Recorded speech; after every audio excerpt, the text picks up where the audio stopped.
ਸਤਿ ਸ਼੍ਰੀ ਅਕਾਲ। ਤੁਸੀਂ ਦੇਖ ਰਹੇ ਹੋ ਪੰਜਾਬ ਮੇਲ USA TV। ਮੈਂ ਬरुण ਕੌਰ ਮਾਨ। ਖਬਰਾਂ ਦੇ ਬੁਲੇਟਿਨ ਦੇ ਵਿੱਚ ਤੁਹਾਡਾ ਸਵਾਗਤ ਹੈ। ਖਬਰਾਂ ਦੇ ਇਸ ਬੁਲੇਟਿਨ ਦੇ ਸਪਾਂਸਰ ਹਨ ਰੀਮੈਕਸ ਦੇ ਰੀਅਲਟਰ ਗੁਰਜਤਿੰਦਰ ਸਿੰਘ ਰੰਧਾਵਾ, ਜਿਨ੍ਹਾਂ ਤੋਂ ਤੁਸੀਂ ਹਰ ਤਰ੍ਹਾਂ ਦੀ ਪ੍ਰਾਪਰਟੀ ਖਰੀਦ ਵੀ ਸਕਦੇ ਹੋ ਤੇ ਵੇਚ ਵੀ ਸਕਦੇ ਹੋ। ਰੀਅਲ estate ਦੀ ਦੁਨੀਆ ਦੇ ਵਿੱਚ ਮੰਨਿਆ ਪਰਮੰਨਿਆ ਨਾਮ ਨੇ ਜੀ। ਤੇ ਹੁਣ ਪੇਸ਼ ਨੇ ਪਹਿਲਾਂ ਚੋਣਵੀਆਂ ਖਬਰਾਂ। ਅਮਰੀਕਾ ਦੀ ਆਪਣੇ ਨਾਗਰਿਕਾਂ ਲਈ ਟਰੈਵਲ ਐਡਵਾਈਜ਼ਰੀ। ਭਾਰਤ ਯਾਤਰਾ ਦੌਰਾਨ ਸਾਵਧਾਨ ਰਹਿਣ ਦੀ ਦਿੱਤੀ ਸਲਾਹ। ਕੈਨੇਡਾ ਵਿੱਚ ਪੱਕੇ ਹੋਣਗੇ 5 ਲੱਖ ਗੈਰ ਕਾਨੂੰਨੀ ਪ੍ਰਵਾਸੀ। ਕੈਨੇਡਾ ਦੇ ਇਮੀਗ੍ਰੇਸ਼ਨ ਮੰਤਰਾਲਾ ਵੱਲੋਂ ਅੰਤਰਰਾਸ਼ਟਰੀ ਵਿਦਿਆਰਥੀਆਂ ਲਈ ਵੱਡਾ ਤੋਹਫਾ। ਅਮਰੀਕੀ ਰਾਸ਼ਟਰਪਤੀ ਬਾਈਡਨ ਦੀ ਵਿਦਿਆਰਥੀਆਂ ਦਾ ਕਰਜ਼ਾ ਮੁਆਫ ਕਰਨ ਵਿਰੁੱਧ ਦਾਇਰ ਪਟੀਸ਼ਨ ਰੱਦ। ਅਮਰੀਕਾ ਵਿੱਚ ਪੰਜਾਬੀ ਪਰਿਵਾਰ ਦੇ 4 ਮੈਂਬਰਾਂ ਦੇ ਕਤਲ ਮਾਮਲੇ ਵਿੱਚ ਪੁਲਿਸ ਨੂੰ ਮਿਲੀ ਸਫਲਤਾ। ਕੈਲੀਫੋਰਨੀਆ ਹੱਤਿਆ ਕਾਂਡ, ਮੁਲਜ਼ਮ ਦਾ ਪਰਿਵਾਰ ਨਾਲ ਸੀ ਝਗੜਾ। US ਵਿੱਚ ਕਤਲ ਕੀਤੇ ਗਏ ਪੰਜਾਬੀ ਪਰਿਵਾਰ ਲਈ ਆਯੋਜਿਤ ਕੀਤੀ ਗਈ ਭਾਈਚਾਰਕ ਪ੍ਰਾਰਥਨਾ ਸਭਾ, ਹਰ ਇੱਕ ਦੀ ਅੱਖ ਹੋਈ ਨਮ। ਪੂਰੀ ਦੁਨੀਆ ਦੇ ਵਿੱਚ ਸਿਹਤ ਮੁਲਾਜ਼ਮਾਂ ਦੀ ਵਧੀ ਮੰਗ। ਤੇ ਹੁਣ ਇਹਨਾਂ ਖਬਰਾਂ ਦਾ ਵਿਸਥਾਰ ਤੇ ਕੁਝ ਹੋਰ ਖਬਰਾਂ।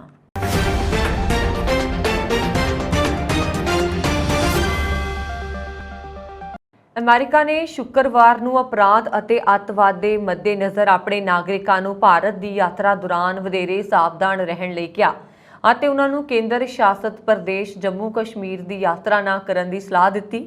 ਅਮਰੀਕੀ ਵਿਦੇਸ਼ ਵਿਭਾਗ ਨੇ ਸ਼ੁੱਕਰਵਾਰ ਨੂੰ ਜਾਰੀ ਕੀਤੀ ਨਵੀਂ ਟਰੈਵਲ ਐਡਵਾਈਜ਼ਰੀ ਵਿੱਚ ਭਾਰਤ ਯਾਤਰਾ ਐਡਵਾਈਜ਼ਰੀ ਪੱਧਰ ਨੂੰ ਘਟਾ ਕੇ 2 ਕਰ ਦਿੱਤਾ ਹੈ। ਯਾਤਰਾ ਸਲਾਹ ਮਸ਼ਵਰੇ ਦੇ ਪੈਮਾਨੇ ਵਿੱਚ 1 ਤੋਂ 4 ਤੱਕ ਪੱਧਰ ਤੇ ਹੁੰਦੇ ਨੇ। 4 ਸਭ ਤੋਂ ਉੱਚਾ ਪੱਧਰ ਹੈ। ਵਿਦੇਸ਼ ਵਿਭਾਗ ਨੇ ਇੱਕ ਦਿਨ ਪਹਿਲਾਂ ਇੱਕ ਵੱਖਰੀ ਐਡਵਾਈਜ਼ਰੀ ਜਾਰੀ ਕੀਤੀ। ਪਾਕਿਸਤਾਨ ਨੂੰ ਤੀਜੇ ਪੱਧਰ ਤੇ ਰੱਖਿਆ ਅਤੇ ਆਪਣੇ ਨਾਗਰਿਕਾਂ ਨੂੰ ਅੱਤਵਾਦ ਅਤੇ ਸਾਂਪਰਦਾਇਕ ਹਿੰਸਾ ਤੋਂ ਪਰੇਸ਼ਾਨ ਆਪਣੇ ਸੂਬਿਆਂ ਦੀ ਯਾਤਰਾ ਤੇ ਮੁੜ ਵਿਚਾਰ ਕਰਨ ਲਈ ਕਿਹਾ। ਵਿਦੇਸ਼ ਵਿਭਾਗ ਨੇ ਕਿਹਾ, ਭਾਰਤ ਵਿੱਚ ਅਪਰਾਧ ਅਤੇ ਅੱਤਵਾਦ ਦੇ ਮੱਦੇਨਜ਼ਰ ਵਾਧੂ ਸਾਵਧਾਨ ਰਹੋ। ਅੱਤਵਾਦ ਅਤੇ ਨਾਗਰਿਕ ਅਸ਼ਾਂਤੀ ਦੇ ਕਾਰਨ ਜੰਮੂ ਅਤੇ ਕਸ਼ਮੀਰ ਦੇ ਕੇਂਦਰ ਸ਼ਾਸਤ ਪ੍ਰਦੇਸ਼ ਦੀ ਯਾਤਰਾ ਨਾ ਕਰੋ। ਯਾਤਰਾ ਸਲਾਹਕਾਰ ਵਿੱਚ ਕਿਹਾ ਗਿਆ ਹੈ ਕਿ ਟਰੈਵਲ ਐਡਵਾਈਜ਼ਰੀ ਦੇ ਅਨੁਸਾਰ ਭਾਰਤ ਵਿੱਚ ਬਲਾਤਕਾਰ ਸਭ ਤੋਂ ਤੇਜ਼ੀ ਨਾਲ ਵੱਧ ਰਹੇ ਅਪਰਾਧਾਂ ਚੋਂ ਇੱਕ ਹੈ। ਸੈਲਾਨੀ ਸਥਾਨਾਂ ਅਤੇ ਹੋਰ ਥਾਵਾਂ ਤੇ ਜਿਨਸੀ ਹਮਲੇ ਵਰਗੇ ਹਿੰਸਕ ਅਪਰਾਧਾਂ ਦੀ ਰਿਪੋਰਟ ਕੀਤੀ ਗਈ ਹੈ। ਐਡਵਾਈਜ਼ਰੀ ਵਿੱਚ ਕਿਹਾ ਗਿਆ ਕਿ ਅੱਤਵਾਦੀ ਸੈਰ ਸਪਾਟਾ ਸਥਾਨਾਂ, ਟਰਾਂਸਪੋਰਟ ਹੱਬਾਂ, ਬਾਜ਼ਾਰਾਂ, ਸ਼ਾਪਿੰਗ ਮਾਲਾਂ ਅਤੇ ਸਰਕਾਰੀ ਕੇਂਦਰਾਂ ਨੂੰ ਨਿਸ਼ਾਨਾ ਬਣਾ ਕੇ ਬਿਨਾਂ ਚੇਤਾਵਨੀ ਦੇ ਹਮਲਾ ਕਰ ਸਕਦੇ ਨੇ। ਗੈਰ ਕਾਨੂੰਨੀ ਢੰਗ ਨਾਲ ਕੈਨੇਡਾ ਵਿੱਚ ਰਹਿ ਰਹੇ ਲਗਭਗ 5 ਲੱਖ ਪ੍ਰਵਾਸੀ ਜਲਦੀ ਪੱਕੇ ਹੋ ਸਕਦੇ ਨੇ, ਕਿਉਂਕਿ ਟਰੂਡੋ ਸਰਕਾਰ ਇਹਨਾਂ ਨੂੰ PR ਦੇਣ ਦੀ ਯੋਜਨਾ ਬਣਾ ਰਹੀ ਹੈ। ਨੇੜ ਭਵਿੱਖ ਵਿੱਚ ਸਰਕਾਰ ਵੱਲੋਂ ਇਸ ਦਾ ਐਲਾਨ ਕੀਤਾ ਜਾ ਸਕਦਾ ਹੈ। ਬਗੈਰ ਇਮੀਗ੍ਰੇਸ਼ਨ ਸਟੇਟਸ ਕਾਰਨ ਘੱਟ ਤਨਖਾਹ ਤੇ ਕੰਮ ਕਰਨ ਲਈ ਮਜਬੂਰ ਇਹਨਾਂ ਪ੍ਰਵਾਸੀਆਂ ਨੂੰ ਆਰਥਿਕ ਗੁਲਾਮੀ ਦੀਆਂ ਜ਼ੰਜੀਰਾਂ ਵਿੱਚੋਂ ਕੱਢਣ ਲਈ ਸਰਕਾਰ ਵੱਲੋਂ ਇਹ ਯੋਜਨਾ ਬਣਾਈ ਜਾ ਰਹੀ ਹੈ, ਜਿਸ ਨੂੰ ਜਲਦੀ ਬੂਰ ਪੈਣ ਦੀ ਸੰਭਾਵਨਾ ਹੈ। ਕੈਨੇਡਾ ਦੇ ਇਮੀਗ੍ਰੇਸ਼ਨ ਮੰਤਰੀ ਸੀਨ ਫਰੇਜ਼ਰ ਨੇ ਸ਼ੁੱਕਰਵਾਰ ਅਕਤੂਬਰ 7 ਨੂੰ ਐਲਾਨ ਕੀਤਾ ਹੈ ਕਿ 15 ਨਵੰਬਰ ਤੋਂ ਸ਼ੁਰੂ ਹੋ ਰਹੇ ਕੈਨੇਡਾ ਵਿੱਚ ਅੰਤਰਰਾਸ਼ਟਰੀ ਵਿਦਿਆਰਥੀ 2023 ਦੇ ਅੰਤ ਤੱਕ 20 ਘੰਟੇ ਤੋਂ ਵੱਧ ਕੰਮ ਕਰ ਸਕਦੇ ਨੇ। ਇਸ ਤੋਂ ਇਲਾਵਾ ਅੰਤਰਰਾਸ਼ਟਰੀ ਵਿਦਿਆਰਥੀ ਮਿਆਦ ਪੁੱਗਣ ਵਾਲੇ ਅਧਿਐਨ ਪਰਮਿਟਾਂ ਨੂੰ ਆਨਲਾਈਨ ਰੀਨਿਊ ਕਰ ਸਕਦੇ ਨੇ।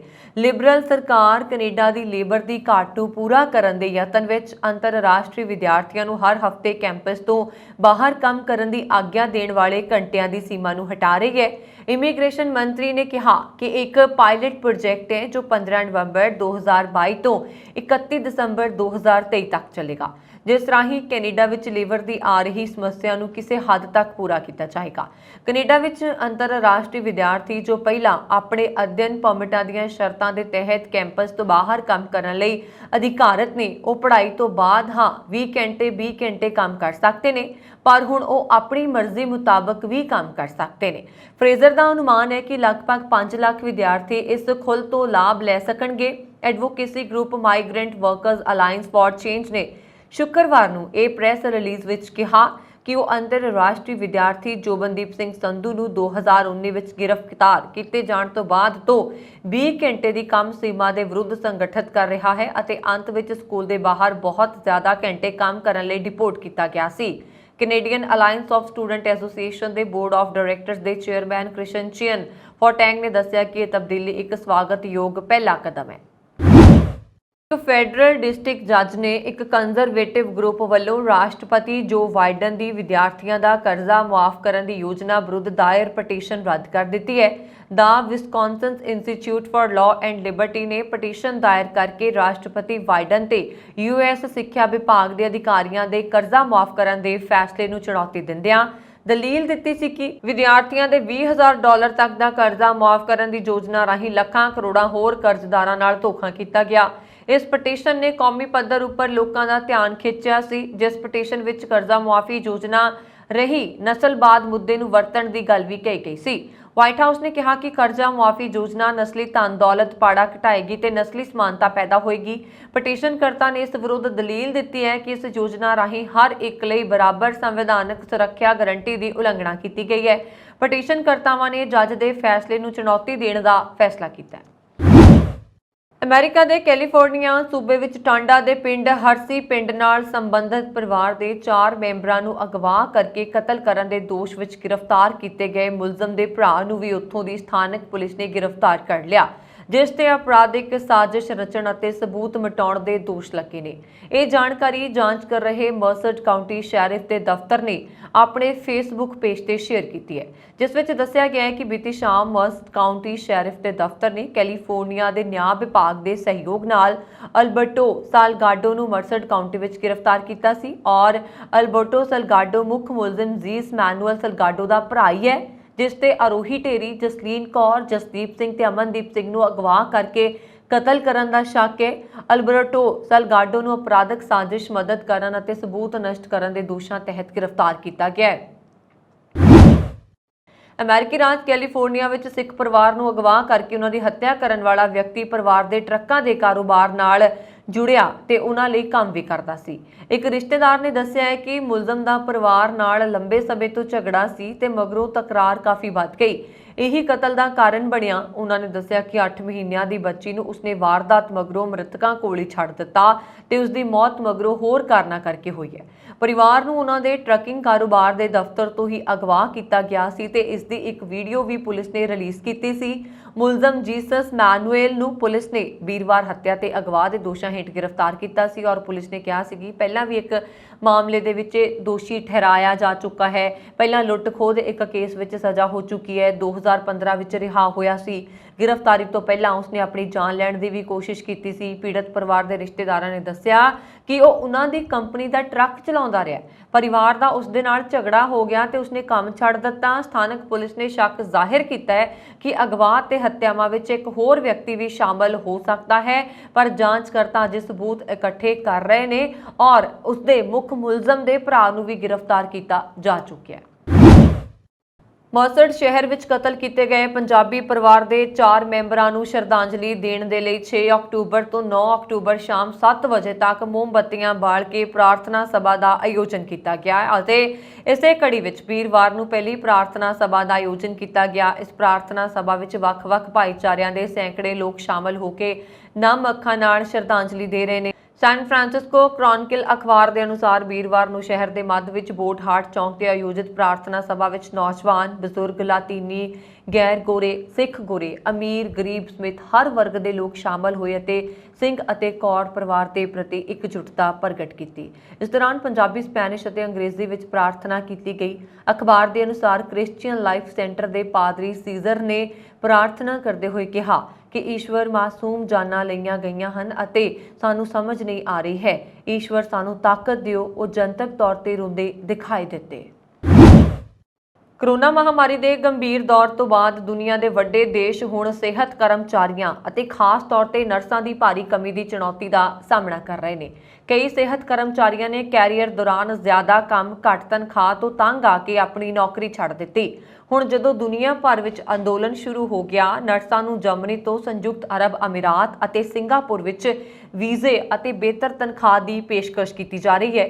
ਨਰਸਾਂ ਦੀ ਅੰਤਰਰਾਸ਼ਟਰੀ ਕੌਂਸਲ ਦਾ ਅੰਦਾਜ਼ਾ ਹੈ ਕਿ ਆਉਣ ਵਾਲੇ ਸਾਲਾਂ ਵਿੱਚ 1.30 ਮਿਲੀਅਨ ਨਰਸਾਂ ਅਤੇ ਸਿਹਤ ਕਰਮਚਾਰੀਆਂ ਦੀ ਲੋੜ ਪਏਗੀ। ਗ੍ਰੈਂਡ ਵਿਊ ਰਿਸਰਚ ਦੇ ਅਨੁਸਾਰ global health care staffing sector ਪ੍ਰਤੀ ਸਾਲ 6.9% ਦੀ ਦਰ ਨਾਲ ਵਧ ਰਿਹਾ।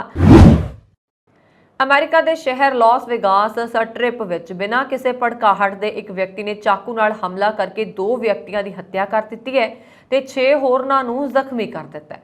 ਲਾਸ ਵੇਗਾਸ ਮੈਟਰੋਪੋਲੀਟਨ ਪੁਲਿਸ ਵਿਭਾਗ ਦੀ ਜਾਂਚ ਡਿਵੀਜ਼ਨ ਦੇ ਮੁਖੀ ਅਧਿਕਾਰੀ ਜੇਮਸ ਲਾ ਰੋਸ਼ੈਲੋ ਨੇ ਕਿਹਾ ਕਿ ਪੀੜਤਾਂ ਵਿੱਚ ਸੈਲਾਨੀ ਤੇ ਸਥਾਨਕ ਲੋਕ ਸ਼ਾਮਲ ਨੇ। ਜ਼ਖਮ ਹਸਪਤਾਲ ਵਿੱਚ ਇਲਾਜ ਅਧੀਨ ਨੇ, ਜਿਨ੍ਹਾਂ ਵਿੱਚੋਂ 3 ਦੀ ਹਾਲਤ ਨਾਜ਼ੁਕ ਹੈ। ਇਹ ਹਮਲਾ ਬੀਤੇ ਦਿਨ ਦੁਪਹਿਰ ਤੋਂ ਪਹਿਲਾਂ 11:40 ਦੇ ਆਸ-ਪਾਸ ਹੋਇਆ। ਹਮਲੇ ਤੋਂ ਪਹਿਲਾਂ ਹਮਲਾਵਰ ਤੇ ਸੜਕ ਦੇ ਕਿਨਾਰੇ ਪਟੜੀ ਉੱਪਰ ਜਾ ਰਹੇ ਲੋਕਾਂ ਵਿਚਾਲੇ ਕੋਈ ਤਕਰਾਰ ਜਾਂ ਗੱਲਬਾਤ ਨਹੀਂ ਹੋਈ। ਹਮਲਾਵਰ ਨੇ ਅਚਾਨਕ ਇੱਕ ਤੋਂ ਬਾਅਦ ਇੱਕ ਨੂੰ ਨਿਸ਼ਾਨਾ ਬਣਾਉਣਾ ਸ਼ੁਰੂ ਕਰ ਦਿੱਤਾ। ਕੁਝ ਲੋਕਾਂ ਨੇ ਭੱਜ ਕੇ ਆਪਣੀ ਜਾਨ ਬਚਾਈ ਹੈ। ਲਾ ਰੋਸ਼ੈਲ ਅਨੁਸਾਰ ਹਮਲਾਵਰ ਕੋਲ ਲੰਬੇ ਬਲੇਡ ਵਾਲਾ ਚਾਕੂ ਸੀ। ਘਟਨਾ ਦੀ ਸੂਚਨਾ ਮਿਲਣ ਤੇ ਸ਼ੱਕੀ ਹਮਲਾਵਰ ਨੂੰ ਖੇਤਰ ਵਿਚਲੇ ਗਰਾਡਾਂ ਨੇ ਚਾਕੂ ਸਮੇਤ ਗ੍ਰਿਫਤਾਰ ਕਰ ਲਿਆ ਔਰ ਮੌਕੇ ਤੇ ਮੌਜੂਦ ਲੋਕਾਂ ਨੇ ਦੱਸਿਆ ਕਿ ਚਾਕੂਬਾਜ਼ੀ ਦੀ ਘਟਨਾ ਇੱਕ ਨਹੀਂ ਕਈ ਥਾਵਾਂ ਤੇ ਹੋਈ ਹੈ। ਪੀੜਤਾਂ ਵਿੱਚ ਕੁਝ ਸ਼ੋ ਗਰਲਜ਼ ਵੀ ਸ਼ਾਮਲ ਨੇ ਜੋ ਸੈਲਾਨੀਆਂ ਦੀਆਂ ਤਸਵੀਰਾਂ ਖਿੱਚ ਰਹੀਆਂ ਸਨ। ਪੁਲਿਸ ਨੇ ਕੇਵਲ ਸ਼ੱਕੀ ਹਮਲਾਵਰ ਨੂੰ ਹਿਰਾਸਤ ਵਿੱਚ ਲੈਣ ਦੀ ਜਾਣਕਾਰੀ ਦਿੱਤੀ ਹੈ ਤੇ ਉਸ ਬਾਰੇ ਕੋਈ ਵੇਰਵਾ ਜਾਰੀ ਨਹੀਂ ਕੀਤਾ। ਨਾ ਹੀ ਮਾਰੇ ਗਏ 2 ਵਿਅਕਤੀਆਂ ਅਤੇ ਜ਼ਖਮੀਆਂ ਦੇ ਨਾਮ ਨਸ਼ਰ ਕੀਤੇ ਨੇ। ਪੈਂਟਾਗਨ ਨੇ ਕਿਹਾ ਕਿ ਭਾਰਤ ਅਤੇ ਅਮਰੀਕਾ ਵਿਚਾਲੇ ਸੰਬੰਧ ਸਹੀ ਦਿਸ਼ਾ ਵਿੱਚ ਅੱਗੇ ਵਧ ਰਹੇ ਨੇ ਅਤੇ ਦੋਵੇਂ ਦੇਸ਼ ਖਾਸ ਤੌਰ ਤੇ ਆਪਣੀਆਂ ਫੌਜਾਂ ਵਿਚਾਲੇ ਅੰਤਰ ਕਾਰਜਸ਼ੀਲਤਾ ਤੇ ਧਿਆਨ ਦੇ ਰਹੇ ਨੇ। ਵਿਦੇਸ਼ ਮੰਤਰਾਲੇ ਦੀ ਵੈਬਸਾਈਟ ਦੇ ਅਨੁਸਾਰ ਰੱਖਿਆ ਸੰਬੰਧ ਭਾਰਤ ਅਮਰੀਕਾ ਰਣਨੀਤਿਕ ਸਾਂਝੇਦਾਰੀ ਦੇ ਇੱਕ ਮੁੱਖ ਥੰਮ ਵਜੋਂ ਉੱਭਰੇ ਨੇ। ਦੋਵੇਂ ਦੇਸ਼ ਹੁਣ ਕਿਸੇ ਵੀ ਹੋਰ ਦੇਸ਼ ਨਾਲੋਂ ਇੱਕ ਦੂਜੇ ਨਾਲ ਵਧੇਰੇ 2-ਪੱਖੀ ਅਭਿਆਸ ਕਰਦੇ ਨੇ। ਅਮਰੀਕੀ ਰੱਖਿਆ ਉਦਯੋਗ ਨਾਲ ਰੱਖਿਆ ਖਰੀਦ ਦਾ ਕੁੱਲ ਮੁੱਲ $13 ਨਾਲੋਂ ਵੱਧ ਹੋ ਗਿਆ। ਪੈਂਟਾਗਨ ਦੇ ਬੁਲਾਰੇ air force brigadier general Pat Ryder ਨੇ ਵੀਰਵਾਰ ਨੂੰ ਇੱਥੇ ਇੱਕ ਪੱਤਰਕਾਰ ਸੰਮੇਲਨ ਵਿੱਚ ਕਿਹਾ, ਇਹ ਇੱਕ ਅਜਿਹਾ ਰਿਸ਼ਤਾ ਹੈ ਜਿਸ ਵਿੱਚ ਅਸੀਂ ਲਗਾਤਾਰ ਸੁਧਾਰ ਦੀ ਉਮੀਦ ਕਰਦੇ ਹਾਂ। ਖਾਸ ਤੌਰ ਤੇ ਅਸੀਂ ਦੋਵਾਂ ਫੌਜਾਂ ਵਿਚਕਾਰ ਅੰਤਰ ਕਾਰਜਸ਼ੀਲਤਾ ਤੇ ਧਿਆਨ ਕੇਂਦਰਿਤ ਕਰਦੇ ਹਾਂ।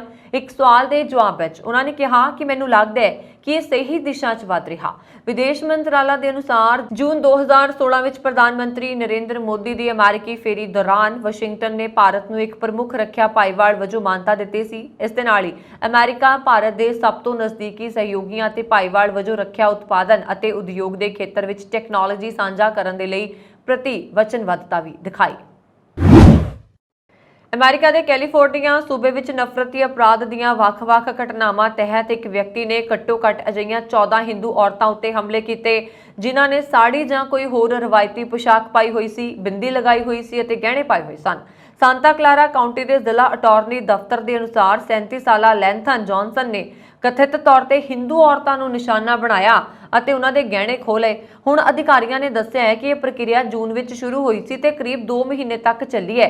ABC 7 ਨਿਊਜ਼ ਨੇ ਦੱਸਿਆ ਹੈ ਕਿ ਮੁਲਜ਼ਮ ਨੇ ਇਸ ਦੌਰਾਨ ਕਈ ਔਰਤਾਂ ਨੂੰ ਸੱਟਾਂ ਵੀ ਪਹੁੰਚਾਈਆਂ ਨੇ ਜਿਨ੍ਹਾਂ ਵਿੱਚ ਜ਼ਿਆਦਾਤਰ ਦੀ ਉਮਰ 50 ਤੋਂ 73 ਸਾਲ ਦੇ ਵਿਚਕਾਰ ਸੀ। ਰਿਪੋਰਟਾਂ ਦੇ ਅਨੁਸਾਰ ਅਜਿਹੇ ਹੀ ਇੱਕ ਮਾਮਲੇ 'ਚ ਮੁਲਜ਼ਮ ਨੇ ਕਥਿਤ ਤੌਰ ਤੇ ਇੱਕ ਔਰਤ ਨੂੰ ਜ਼ਮੀਨ ਤੇ ਧੱਕਾ ਦੇ ਦਿੱਤਾ ਅਤੇ ਉਸ ਦੇ ਪਤੀ ਦੇ ਮੂੰਹ ਤੇ ਮੁੱਕਾ ਮਾਰਿਆ ਅਤੇ ਔਰਤ ਦਾ ਹਾਰ ਖੋ ਕੇ ਕਾਰ 'ਚ ਫਰਾਰ ਹੋ ਗਿਆ। ਇਸ ਵਿੱਚ ਦੱਸਿਆ ਗਿਆ ਹੈ ਕਿ ਇਸੇ ਤਰ੍ਹਾਂ ਦੇ ਇੱਕ ਹੋਰ ਮਾਮਲੇ ਵਿੱਚ ਮੁਲਜ਼ਮ ਦੇ ਹਮਲੇ ਵਿੱਚ ਇੱਕ ਔਰਤ ਦਾ ਗੁੱਟ ਵੀ ਟੁੱਟ ਚੁੱਕਿਆ ਹੈ। ਜੌਨਸਨ ਨੂੰ ਸਾਂਤਾ ਕਲਾਰਾ ਪੁਲਿਸ ਵਿਭਾਗ ਅਤੇ US ਮਾਰਸ਼ਲ ਦੇ ਦਫ਼ਤਰ ਨੇ ਗ੍ਰਿਫਤਾਰ ਕੀਤਾ ਹੈ। ਦੋਸ਼ੀ ਪਾਏ ਜਾਣ ਤੇ ਉਸ ਨੂੰ ਵੱਧ ਤੋਂ ਵੱਧ 63 ਸਾਲ ਦੀ ਸਜ਼ਾ ਹੋ ਸਕਦੀ ਹੈ। ਮਾਮਲੇ ਦੀ ਅਗਲੀ ਸੁਣਵਾਈ 4 ਨਵੰਬਰ ਨੂੰ ਹੋਏਗੀ। ਜੌਨਸਨ ਵੱਲੋਂ ਚੋਰੀ ਕੀਤੇ ਗਏ ਗਲੇ ਦੇ ਹਾਰ ਦੀ ਕੀਮਤ ਲਗਭਗ $35,000 ਹੈ। ਅਮਰੀਕੀ ਸੁਰੱਖਿਆ ਬਲਾਂ ਨੇ ਉੱਤਰੀ ਸੀਰੀਆ ਵਿੱਚ ਕੀਤੇ ਹਵਾਈ ਹਮਲਿਆਂ ਵਿੱਚ ਦਹਿਸ਼ਤੀ ਜਥੇਬੰਦੀ ਇਸਲਾਮਿਕ ਸਟੇਟ ਦੇ 2 ਸਿਖਰਲੇ ਆਗੂਆਂ ਨੂੰ ਮਾਰ ਮੁਕਾਉਣ ਦਾ ਦਾਅਵਾ ਕੀਤਾ ਹੈ। ਅਮਰੀਕੀ ਕੇਂਦਰੀ ਕਮਾਂਡ ਵੱਲੋਂ ਜਾਰੀ ਬਿਆਨ ਦੇ ਮੁਤਾਬਕ ਵੀਰਵਾਰ ਸ਼ਾਮ ਨੂੰ 6:30 ਵਜੇ ਦੇ ਕਰੀਬ ਕੀਤੇ ਹਮਲੇ ਦੌਰਾਨ ਸੀਰੀਆ ਵਿੱਚ ਇਸਲਾਮਿਕ ਸਟੇਟ ਦਾ ਡਿਪਟੀ ਆਗੂ ਅਬੂ ਹਾਸ਼ਮ ਅਲ ਉਮਾਮੀ ਤੇ ਦਹਿਸ਼ਤੀ ਜਥੇਬੰਦੀ ਦਾ ਇੱਕ ਹੋਰ ਸੀਨੀਅਰ ਅਧਿਕਾਰੀ ਮਾਰੇ ਗਏ ਨੇ। ਬਿਆਨ ਦੇ ਵਿੱਚ ਕਿਹਾ ਗਿਆ ਹੈ ਕਿ ਸ਼ੁਰੂਆਤੀ ਮੁਲਾਂਕਣ ਤੋਂ ਸੰਕੇਤ ਮਿਲਦੇ ਨੇ ਕਿ ਇਹਨਾਂ ਹਮਲਿਆਂ ਵਿੱਚ ਕਿਸੇ ਸਿਵਲੀਅਨ ਦੀ ਜਾਨ ਨਹੀਂ ਗਈ ਹੈ ਤੇ ਨਾ ਹੀ ਕੋਈ ਜ਼ਖਮੀ ਹੋਇਆ। ਸੁਰੱਖਿਆ ਬਲਾਂ ਨੇ ਅਮਰੀਕੀ ਸਾਜ਼ੋ ਸਮਾਨ ਨੂੰ ਕਿਸੇ ਤਰ੍ਹਾਂ ਦਾ ਨੁਕਸਾਨ ਪੁੱਜਣ ਤੋਂ ਵੀ ਇਨਕਾਰ ਕੀਤਾ ਹੈ। ਮਾਈਗ੍ਰੇਸ਼ਨ ਐਂਡ ਮੋਬਿਲਿਟੀ ਪਾਰਟਨਰਸ਼ਿਪ ਤੇ ਭਾਰਤੀ ਮੂਲ ਦੀ ਬ੍ਰਿਟਿਸ਼ ਗ੍ਰਹਿ ਮੰਤਰੀ ਸੁਏਲਾ ਬ੍ਰੈਵਰਮੈਨ ਦੇ ਬਿਆਨ ਦਾ ਭਾਰਤ ਨੇ ਜਵਾਬ ਦੇ ਦਿੱਤਾ ਹੈ। ਭਾਰਤੀ ਹਾਈ ਕਮਿਸ਼ਨ ਦੀ ਤਰਫੋਂ ਇੱਕ ਬਿਆਨ ਜਾਰੀ ਕੀਤਾ ਗਿਆ ਜਿਸ ਵਿੱਚ ਕਿਹਾ ਗਿਆ ਕਿ ਭਾਰਤੀ ਸਰਕਾਰ ਯੂਕੇ ਨਾਲ ਕੰਮ ਕਰਨ ਲਈ ਵਚਨਬੱਧ ਹੈ ਅਤੇ ਵੀਜ਼ੇ ਦੀ ਮਿਆਦ ਤੋਂ ਵੱਧ ਸਮੇਂ ਤੋਂ ਬ੍ਰਿਟੇਨ ਵਿੱਚ ਰਹਿ ਰਹੇ ਆਪਣੇ ਨਾਗਰਿਕਾਂ ਨੂੰ ਵਾਪਸ ਭੇਜਣ ਵਿੱਚ ਮਦਦ ਕਰੇਗੀ। ਬ੍ਰਿਟੇਨ ਦੇ ਗ੍ਰਹਿ ਸਕੱਤਰ ਸੁਏਲਾ ਨੇ ਕਿਹਾ ਸੀ ਕਿ Bharat migration and mobility partnership ਵਿੱਚ ਚੰਗਾ ਕੰਮ ਨਹੀਂ ਕਰ ਰਿਹਾ ਅਤੇ ਕਿਹਾ ਸੀ ਕਿ ਉਹ ਬ੍ਰਿਟੇਨ ਵੱਲੋਂ ਉਠਾਏ ਗਏ ਸਾਰੇ ਮਾਮਲਿਆਂ ਤੇ ਕਾਰਵਾਈ ਕਰ ਰਿਹਾ। ਇਸ ਤੋਂ ਬਾਅਦ ਦਾ ਸਪੈਕਟਰ ਨੂੰ ਬ੍ਰੈਵਰਮੈਨ ਦੀ ਇੰਟਰਵਿਊ ਦੇ ਜਵਾਬ ਵਿੱਚ ਭਾਰਤੀ ਹਾਈ ਕਮਿਸ਼ਨ ਨੇ ਕਿਹਾ ਕਿ ਭਾਰਤ ਪਿਛਲੇ ਸਾਲ ਹਸਤਾਖਰ ਕੀਤੇ MMP ਦੇ ਤਹਿਤ ਬ੍ਰਿਟਿਸ਼ ਸਰਕਾਰ ਦੁਆਰਾ ਕੀਤੇ ਗਏ ਕੁਝ ਵਾਅਦਿਆਂ ਤੇ ਠੋਸ ਪ੍ਰਗਤੀ ਦੀ ਉਡੀਕ ਕਰ ਰਿਹਾ। ਇਸ ਇੰਟਰਵਿਊ ਵਿੱਚ ਉਹਨਾਂ ਨੇ ਕਿਹਾ ਸੀ ਕਿ ਸਭ ਤੋਂ ਜ਼ਿਆਦਾ ਭਾਰਤੀ ਵੀਜ਼ਾ ਦੀ ਮਿਆਦ ਖਤਮ ਹੋਣ ਤੋਂ ਬਾਅਦ ਵੀ ਬ੍ਰਿਟੇਨ ਵਿੱਚ ਰਹਿੰਦੇ ਨੇ। ਬ੍ਰੈਵਰਮੈਨ ਨੇ ਕਿਹਾ ਸੀ ਕਿ ਇਸ ਨਾਲ ਬ੍ਰਿਟੇਨ ਭਾਰਤੀਆਂ ਦੀ ਭੀੜ ਵੱਧ ਸਕਦੀ ਹੈ। ਤੇਲ ਤੇ ਕੁਦਰਤੀ ਗੈਸ ਮੰਤਰੀ ਹਰਦੀਪ ਸਿੰਘ ਪੁਰੀ ਨੇ ਕਿਹਾ ਕਿ ਊਰਜਾ ਖੇਤਰ ਵਿੱਚ ਭਾਰਤ ਤੇ ਅਮਰੀਕਾ ਦੀ ਭਾਈਵਾਲੀ ਦੀਆਂ ਕਾਫੀ ਸੰਭਾਵਨਾਵਾਂ ਨੇ। ਉਹਨਾਂ ਨੇ ਜ਼ੋਰ ਦੇ ਕੇ ਕਿਹਾ ਕਿ ਭਾਰਤ ਸਰਕਾਰ ਨੇ ਵਰਤਮਾਨ ਊਰਜਾ ਸੰਕਟ ਨਾਲ ਅਸਰਦਾਰ ਢੰਗ ਨਾਲ ਨਜਿੱਠਿਆ ਹੈ ਤੇ ਮੁਲਕ ਦੇ ਕਿਸੇ ਵੀ ਹਿੱਸੇ ਵਿੱਚ ਊਰਜਾ ਦੀ ਘਾਟ ਨਹੀਂ ਪੈਦਾ ਹੋਣ ਦਿੱਤੀ। ਜ਼ਿਕਰਯੋਗ ਹੈ ਕਿ ਰੂਸ ਯੂਕਰੇਨ ਜੰਗ ਕਾਰਨ ਆਲਮੀ ਊਰਜਾ ਢਾਂਚਾ ਪ੍ਰਭਾਵਿਤ ਹੋਇਆ ਹੈ ਤੇ ਸਪਲਾਈ ਮੰਗ ਦੀ ਲੜੀ ਉੱਤੇ ਅਸਰ ਪਿਆ ਹੈ। ਕਈ ਦੇਸ਼ਾਂ ਵਿੱਚ ਤੇਲ ਦੀਆਂ ਕੀਮਤਾਂ ਬਹੁਤ ਵੱਧ ਗਈਆਂ ਨੇ। ਇੱਥੇ ਭਾਰਤ ਦੇ ਰਾਜਦੂਤ ਤਰਨਜੀਤ ਸਿੰਘ ਸੰਧੂ ਵੱਲੋਂ ਕਰਵਾਏ ਗਏ ਸਮਾਗਮ ਵਿੱਚ ਵਿਚਾਰ ਰੱਖਦਿਆਂ ਪੁਰੀ ਨੇ ਕਿਹਾ, ਅਸੀਂ ਚੁਣੌਤੀਆਂ ਤੇ ਸਿਆਣਪ ਨਾਲ ਪਾਰ ਕਰ ਲਿਆ ਹੈ। ਉਹਨਾਂ ਨੇ ਨਾਲ ਹੀ ਕਿਹਾ ਕਿ ਊਰਜਾ ਖੇਤਰ ਵਿੱਚ ਭਾਰਤ ਤੇ ਅਮਰੀਕਾ ਦਾ ਸਹਿਯੋਗ ਕਈ ਗੁਣਾ ਵਧਿਆ। ਕੇਂਦਰੀ ਮੰਤਰੀ ਨੇ ਜ਼ਿਕਰ ਕੀਤਾ ਹੈ ਕਿ ਅਮਰੀਕਾ ਤੋਂ ਭਾਰਤ 20 ਅਰਬ ਡਾਲਰ ਮੁੱਲ ਦੀ ਊਰਜਾ ਦਰਾਮਦ ਕਰਦਾ ਹੈ। ਰਾਜਦੂਤ ਵੱਲੋਂ ਪੁਰੀ ਦੇ ਸਵਾਗਤ ਵਿੱਚ ਰੱਖੇ ਗਏ ਸਮਾਗਮ ਵਿੱਚ ਭਾਰਤ 'ਚ ਅਮਰੀਕਾ ਦੇ ਰਾਜਦੂਤ ਰਹੇ ਰਿਚਰਡ ਵਰਮਾ ਤੇ ਜਨਰਲ ਆਟੋਮਿਕਸ ਦੇ CEO ਵਿਵੇਕ ਲਾਲ ਵੀ ਹਾਜ਼ਰ ਸਨ। ਮਹਿੰਗਾਈ ਨਾਲ ਜੂਝ ਰਹੇ ਕੈਨੇਡੀਅਨ ਵਾਸੀਆਂ ਨੂੰ ਗੁੱਡਸ ਐਂਡ ਸਰਵਿਸਿਜ਼ ਟੈਕਸ ਵਿੱਚ ਦੁੱਗਣੀ ਰਿਆਇਤ ਦਿੰਦਾ ਬਿੱਲ ਵੀਰਵਾਰ ਨੂੰ ਹਾਊਸ ਆਫ ਕਾਮਨਜ਼ ਵਿੱਚ ਸਰਬਸੰਮਤੀ ਨਾਲ ਪਾਸ ਕਰ ਦਿੱਤਾ ਗਿਆ। ਸੈਨੇਟ ਵਿੱਚ ਪਾਸ ਹੋਣ ਮਗਰੋਂ ਕਾਨੂੰਨ ਬਣਨ ਤੇ ਘੱਟ ਆਮਦਨ ਵਾਲੇ ਲੋਕਾਂ ਨੂੰ ਟੈਕਸ ਰਿਆਇਤ ਦੇ ਰੂਪ ਵਿੱਚ ਨਕਦ ਅਦਾਇਗੀ ਕਰ ਦਿੱਤੀ ਜਾਏਗੀ। ਬ੍ਰਿਟਿਸ਼ ਕੋਲੰਬੀਆ ਦੇ ਵੈਨਕੂਵਰ ਸ਼ਹਿਰ ਵਿੱਚ ਬੈਂਕ 'ਚ ਡਕੈਤੀ ਕਰਨ ਮਗਰੋਂ ਇੱਕ ਪੰਜਾਬੀ ਕੈਬ ਡਰਾਈਵਰ ਹਰਜਿੰਦਰ ਸਿੰਘ ਕੰਗ ਦੀ ਟੈਕਸੀ ਵਿੱਚ ਫਰਾਰ ਹੋ ਰਹੇ 2 ਲੁਟੇਰਿਆਂ ਨੂੰ ਪੁਲਿਸ ਨੇ ਕਾਬੂ ਕਰ ਲਿਆ। ਪਰ ਇਸ ਘਟਨਾ ਦਾ ਹਰਜਿੰਦਰ ਸਿੰਘ ਕੰਗ ਨੂੰ ਵੱਡਾ ਖਮਿਆਜ਼ਾ ਭੁਗਤਣਾ ਪਿਆ ਕਿਉਂਕਿ ਪੁਲਿਸ ਦੀ ਕਾਰਵਾਈ ਦੌਰਾਨ ਉਸ ਦੀ ਟੈਕਸੀ ਦਾ ਕਾਫੀ ਨੁਕਸਾਨ ਹੋ ਗਿਆ ਤੇ ਉਸ ਨੂੰ ਟੋ ਟਰੱਕ ਰਾਹੀਂ ਉੱਥੇ ਲਿਜਾਇਆ ਗਿਆ। ਕੈਨੇਡਾ ਦੇ ਕੈਲੇਡਨ ਸ਼ਹਿਰ ਵਿੱਚ ਹੋਈ ਗੋਲੀਬਾਰੀ ਦੇ ਮਾਮਲੇ 'ਚ ਪੁਲਿਸ ਨੇ 2 ਪੰਜਾਬੀਆਂ ਵਿਰੁੱਧ ਦੋਸ਼ ਆਇਦ ਕਰ ਦਿੱਤੇ ਨੇ। ਨਵਜੋਤ ਸਿੰਘ ਅਤੇ ਅਦਨਾਨ ਜੱਜਾ ਨਾਂ ਦੇ ਇਹ ਵਿਅਕਤੀ ਸਰੀ ਦੇ ਵਾਸੀ ਨੇ ਤੇ ਪੁਲਿਸ ਨੇ ਇਹਨਾਂ ਨੂੰ ਘਟਨਾ ਵਾਲੇ ਦਿਨ ਹੀ ਗ੍ਰਿਫਤਾਰ ਕਰ ਲਿਆ ਸੀ।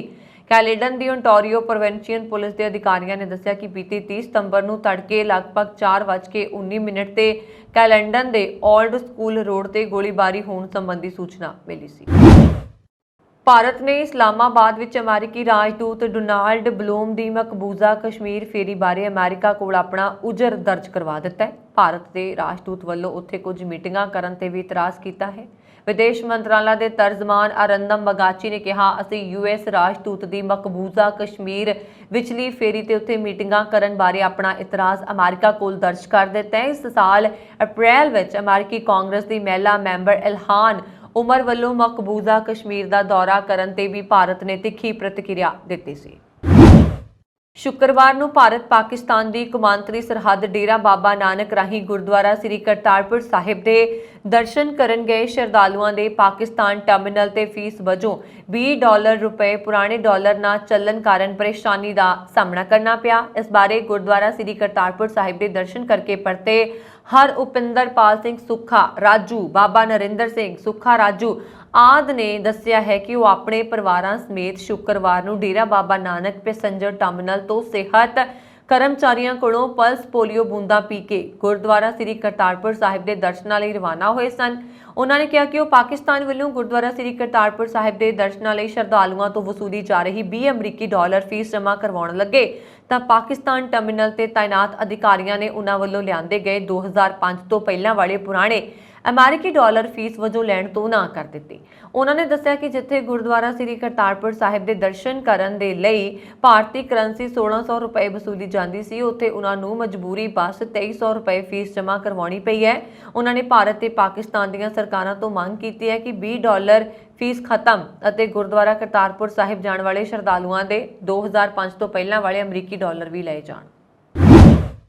ਪਾਕਿਸਤਾਨ ਦੀ ਜੇਲ੍ਹ ਵਿੱਚ ਬੰਦ 6 ਭਾਰਤੀ ਕੈਦੀਆਂ ਦੀ ਪਿਛਲੇ 9 ਮਹੀਨਿਆਂ ਵਿੱਚ ਮੌਤ ਹੋ ਗਈ। इस गल की जानकारी शुक्रवार को प्रेस कॉन्फ्रेंस विच विदेश मंत्रालय ने दी। विदेश मंत्रालय के बुलारे अरिंदम बगाची ने कहा कि इन्हां सारे लोगों ने अपनी सज़ा पूरी कर ली सी। भारत वालों उन्हां दी देश वापसी की अपील के बावजूद उन्हां गैर कानूनी तौर पर हिरासत में रखा। बावजूद इन्हां सारियां दी मौत ये दर्शाउंदा है कि हालात बेहद खराब ने। विदेश मंत्रालय के बुलारे अरिंदम बगाची ने कहा कि पाकिस्तान विच भारतीय कैदियों की सुरक्षा यकीनी बनाउण दी जिम्मेवारी पाकिस्तान की होनी चाहिए है। उन्होंने कहा कि भारतीय कैदियों की पाकिस्तान विच कैद दौरान मौत का वाधा मामला चिंता का गल है। भारतीय कैदियों की सुरक्षा का मुद्दा इस्लामाबाद विच साडे हाई कमीशन द्वारा बार-बार चुकिया गया है। पाकिस्तान सरकार को अपील है कि सारे भारतीय कैदियों को तुरंत रिहा करके भारत भेजा जाए। विदेश मंत्रालय ने शुक्रवार को कहा कि भारतीय विद्यार्थियों की चीन वापसी की प्रक्रिया चल रही है। कोरोना नाल संबंधित पाबंदियां कारण 2 साल तो भी वध समय तो हज़ारां भारतीय विद्यार्थी चीन वापसी दे विच असमर्थ रहे ने। भारत लगातार चीन ते दबदबा बना रहा आते सारे विद्यार्थी वापस परत सकण अते अपनी पढ़ाई पूरी कर सकण। विदेश मंत्रालय के बुलारे अरिंदम बगाची ने कहा कि भारतीय विद्यार्थियों की चीन वापसी की प्रक्रिया शुरू हो गई है। उन्होंने दस्सिया कि सूचना अनुसार भारतीय विद्यार्थियों की चीन वापसी की प्रक्रिया चल रही है। उन्होंने कहा बीजिंग विच स्थित साडा दूतघर चीनी पक्ष ते लगातार दबाव बना रहा तां जो वो भारतीय विद्यार्थियों की चीन वापसी की प्रक्रिया नूं पूरा कर सकण। जिवें रूस के राष्ट्रपति व्लादिमीर पुतिन ने स्थानक समय के अनुसार शुक्रवार को अपना 70वां जन्मदिन मनाया। उन्हां दी फौज ने यूक्रेन नाल युद्ध दौरान उन्हां इलाकों का कंट्रोल गवाउणा जारी रखा। दूजे पासे यूक्रेन ने उसे दिन 18 रूसी होवित्ज़र तोपां उड़ा दित्तियां ਅਤੇ 8 ਵੱਡੇ ਟੈਂਕ ਵੀ ਤਬਾਹ ਕਰ ਦਿੱਤੇ। ਯੂਕਰੇਨ ਦੀ ਦੱਖਣੀ ਆਪਰੇਸ਼ਨਲ ਕਮਾਂਡ ਨੇ ਕਿਹਾ ਰੂਸੀ ਬਲਾਂ ਨੇ ਖੇਰਸਨ ਅਤੇ ਮਾਈਕੋਲੀਵ ਵਿੱਚ ਰੱਖਿਆਤਮਕ ਕਾਰਵਾਈਆਂ ਸ਼ੁਰੂ ਕੀਤੀਆਂ ਅਤੇ ਪਰ ਸਾਡੇ ਉਤਸ਼ਾਹ ਨੂੰ ਘੱਟ ਕਰਨ ਵਿੱਚ ਅਸਮਰੱਥ ਨੇ। ਇਸ ਲਈ ਰੂਸ ਨੂੰ ਤਰਨੋਵੀ ਪੌਂਡੀ ਪਿੰਡ ਵੱਲੋਂ ਪਿੱਛੇ ਹਟਣ ਲਈ ਮਜਬੂਰ ਹੋਣਾ ਪਿਆ। रूसी फौज का भी इत्थे भारी नुकसान होया। उसकी फौज नूं वड्डी गिणती विच जानी नुकसान होया। 6 रूसी जसूसी ऑरलॉन 10 अते 1 महाजर 6 बेरिस्लाव अते माइक्रोक्लियोब खेतरां विच मारिया गया। ईरान विच महसा अमीनी की मौत तो बाद तो ही उत्थों दीयां औरतां सरकार अते पुलिस खिलाफ प्रदर्शन कर रही ने। इस दे नाल ही प्रियंका चोपड़ा ने ईरान विच चल रहे औरतां दे विरोध विच अपना समर्थन दिता है। इस मामले विच प्रियंका चोपड़ा ने अपने सोशल मीडिया अकाउंट तो एक पोस्ट शेयर की है। प्रियंका ने कहा कि जो आवाज़ां खामोश सन ओह आउण वाले समय विच ज्वालामुखी वांग फटणगियां। इस दे नाल ही उसने ईरानी औरत के हौसले अते जज्बे की भी तारीफ की है। प्रियंका चोपड़ा ने अपने सोशल मीडिया अकाउंट ते लिखा महसा अमीनी नां दी एक मुटियार जिसनूं ईरान की पुलिस ने सिर्फ इसलिए मारिया गया क्योंकि उसने सही ढंग नाल हिजाब नहीं पाया होया सी। अज ईरान समेत दुनिया भर दीयां औरतां उस लड़की के समर्थन विच आवाज़ बुलंद कर रही ने। अपनी पोस्ट विच ईरानी औरत की तारीफ करते हुए प्रियंका ने अगे लिखा मैं तुहाडी हिम्मत अते जनून की प्रशंसा करदी हां। अपनी जान नूं खतरे च पाउणा कोई आसान काम नहीं है। तुसीं दलेर औरतां हो अते जो हर रोज़ मौत नाल लड़ रही ने। अपनी पोस्ट विच प्रियंका ने सरकार च बैठे लोगों को अपील की है कि वह उन्हां औरतां दीयां समस्यावां नूं समझण दी कोशिश करन जो सब कुछ छड्ड के इस अंदोलन विच हिस्सा लै रही ने। बिग बॉस फेम ते पंजाबी अदाकारा शहनाज गिल के पिता संतोख सिंह नूं जानों मारन की धमकी मिली है। मोबाइल ते विदेशी नंबर तो फोन करके जानों मारन की धमकी मिली है। इसकी जानकारी खुद शहनाज गिल के पिता संतोख सिंह ने दी ते नाल ही इसकी शिकायत अमृतसर देहाती पुलिस ते SSP वपन शर्मा नूं भी दे दी है। संतोख सिंह वासी ब्यास ने दस्सिया कि वह जंडियाला गुरु तो जा रहे सन कि उन्होंने मोबाइल ते विदेशी नंबर तो आए फोन ने उन्होंने दिवाली तो पहला कार अंदर दाखिल होकर जानों मारन की धमकी दी है। संतोख सिंह ने कहा कि फोन करन वाले ने कहा कि पहला तू बच गया सी ते हुण दिवाली तो पहला तेनू तेरे घर दे अंदर दाखिल होकर मार देवांगे क्योंकि तेरी पार्टीबाजी दीयां गतिविधियां ने बहुत हद चुकी है। संतोख सिंह ने दस्सिया कि उन्होंने फोन कट्टण ते दोबारा कॉल आई ते फिर धमकियां जारी रहीआं। संतोख सिंह सुख प्रधान भाजपा वालों खडूर साहिब हल्के तो विधान सभा चोण लड़ चुके ने ते शिव सेना के चेयरमैन भी ने और संतोख सिंह मुताबक 25 दसंबर को उन्होंने कार ते गोलियां चला के कातलाना हमला होया सी ते फोन करन वाले ने उस हमले का जिक्र भी किया। संतोख सिंह ने जन की शहनाज गिल दे पिता ने दस्सिया कि SSP देहाती नूं फोन ते शिकायत दे दी है तो अपने समर्थकों नाल SSP वपन शर्मा नूं मिल के लिखती शिकायत भी देणगे। पंजाब सरकार वालों सुरक्षा भी मिली हुई है शहनाज गिल के पिता जी नूं। उन्हां दी बेटी शहनाज गिल बॉलीवुड विच काफ़ी नामना खट रही है तो पिछले वरे संतोख सिंह सलमान खान के एक TV शो विच भी अपनी बेटी शहनाज गिल दे नाल गए सन। ਇੱਕ ਸਾਲ ਤੋਂ ਵੀ ਘੱਟ ਸਮਾਂ ਪਹਿਲਾਂ ਭਾਰਤ ਤੋਂ ਇਜ਼ਰਾਈਲ ਆਏ ਇੱਕ ਨੌਜਵਾਨ ਦੀ ਹੱਤਿਆ ਕਰ ਦਿੱਤੀ ਗਈ। ਇਹ ਲੜਕਾ ਉੱਤਰ ਪੂਰਬੀ ਭਾਰਤੀ ਯਹੂਦੀ ਭਾਈਚਾਰੇ ਦੇ ਬਨੀ ਮਿਨਾਸ਼ੇ ਨਾਲ ਸੰਬੰਧਿਤ ਸੀ। ਉੱਤਰੀ ਇਜ਼ਰਾਈਲ ਦੇ ਕਬਜ਼ੇ ਕਰਿਆਤ ਸ਼ਮੋਨਾ ਵਿੱਚ ਇੱਕ ਜਨਮ ਦਿਨ ਦੀ ਪਾਰਟੀ 'ਚ ਹੋਈ ਲੜਾਈ ਦੌਰਾਨ ਉਸ ਨੂੰ ਚਾਕੂ ਮਾਰ ਕੇ ਮਾਰ ਦਿੱਤਾ ਗਿਆ ਸੀ। ਮੀਡੀਆ ਰਿਪੋਰਟਾਂ ਨੇ ਸ਼ੁੱਕਰਵਾਰ ਨੂੰ ਇਹ ਜਾਣਕਾਰੀ ਦਿੱਤੀ। ਮੀਡੀਆ ਰਿਪੋਰਟਾਂ ਵਿੱਚ ਕਿਹਾ ਗਿਆ ਹੈ ਕਿ 18 ਸਾਲਾ ਜ਼ੋਏਲ ਜੋ ਇਸ ਸਾਲ ਦੇ ਸ਼ੁਰੂ ਵਿੱਚ ਆਪਣੇ ਪਰਿਵਾਰ ਨਾਲ ਭਾਰਤ ਤੋਂ ਇਜ਼ਰਾਈਲ ਆਇਆ ਸੀ, ਭਾਰਤ ਤੋਂ ਇੱਕ ਦੋਸਤ ਨੂੰ ਮਿਲਣ ਲਈ ਨੌਫ ਹਗਿਲ ਗਿਆ ਸੀ। ਲਹਿਨੀ ਨਿਹਾਲ ਸਮੇਤ ਜਨਮ ਦਿਨ ਦੀ ਪਾਰਟੀ ਵਿੱਚ 20 ਤੋਂ ਵੱਧ ਕਿਸ਼ੋਰ ਵਿਚਕਾਰ ਝਗੜਾ ਹੋ ਗਿਆ।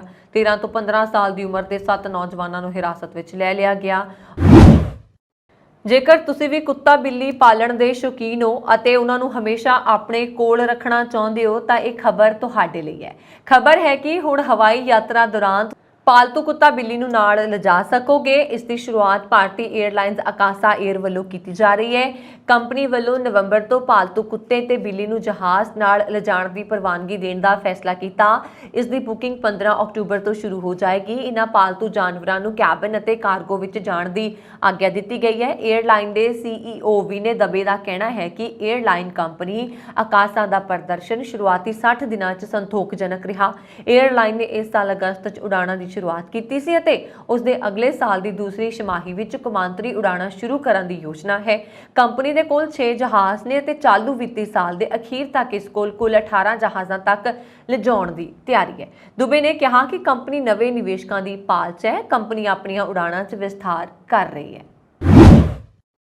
ਇਸ ਤਰ੍ਹਾਂ ਹੁਣ ਤੱਕ ਦੀਆਂ ਖਬਰਾਂ ਮੈਨੂੰ ਵਰੁਣ ਕੌਰ ਮਾਨ ਨੂੰ ਦਿਓ ਆਗਿਆ। ਹੋਰ ਖਬਰਾਂ ਦੇ ਲਈ ਸਾਡਾ YouTube ਚੈਨਲ ਪੰਜਾਬ ਮੇਲ USA TV ਜ਼ਰੂਰ ਸਬਸਕ੍ਰਾਈਬ ਕਰੋ। ਸਤਿ ਸ਼੍ਰੀ ਅਕਾਲ।